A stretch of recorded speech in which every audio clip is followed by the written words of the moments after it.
Alors bonjour tout le monde. Shulchan Aruch, 11e halakha.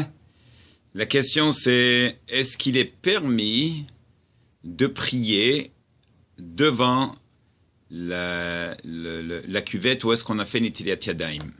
N'est-ce pas? Qu'est-ce qu'on fait?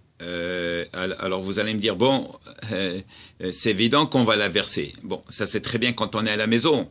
Mais si par exemple on est en voyage, ça m'arrive souvent si je suis à l'hôtel, et l'hôtel c'est petit, la chambre elle est petite, et bon, alors je m'arrange avant d'aller dormir de sortir de l'eau. Oui, je prends 1 ou 2 verres d'eau, je les couvre pendant la nuit, et bon, je prends la poubelle que je vide, j'enlève le plastique et je laisse comme ça, je couvre l'eau pour que le matin je me lave les mains.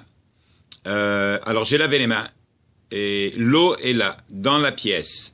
Bon, alors maintenant je dois faire la prière. J'ai pas de synagogue, je vais faire la prière dans la chambre. Est-ce que je couvre l'eau? Comment est-ce que je fais? Alors on peut couvrir l'eau. Et comme qui va dire ici, mutar lilmod ulvarer keneged mei nitilat yadayim shachrit midat chasidut lechalotam. Oui, lechasotam, pardon. Alors, oui, si quelqu'un veut couvrir, c'est midat chasidut, c'est bien.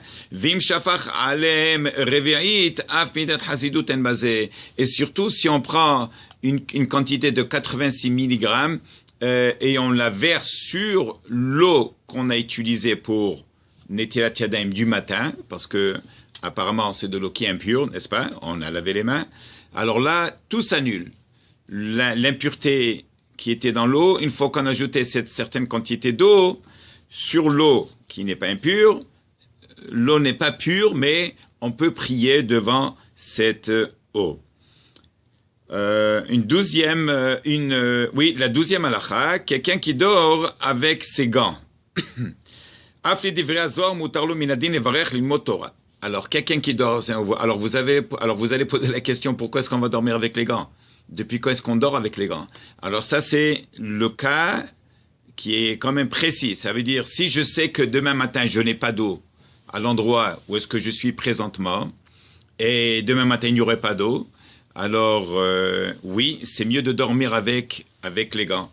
Si les gants, si les mains sont couvertes avec des gants, je peux étudier quand je me réveille. J'ai pas besoin de faire Netilat Yadayim et je n'ai pas et je peux même faire la prière. C'est ce qui va dire ici. Ayashenim kfafot af levidre Zohar. Même selon le Zohar, la Kabbale, mutar lo min adin evarech lilmod Torah kodem Netilat Yadayim sheshachrit ou bimkom shen mayim mitzuyim nachal lo sanken. Alors c'est comme ça qu'il faut faire quand on sait qu'on n'aura pas de l'eau demain matin pour faire Netilat Yadayim et laver. Ken kedei sheyeh efshar litpalel.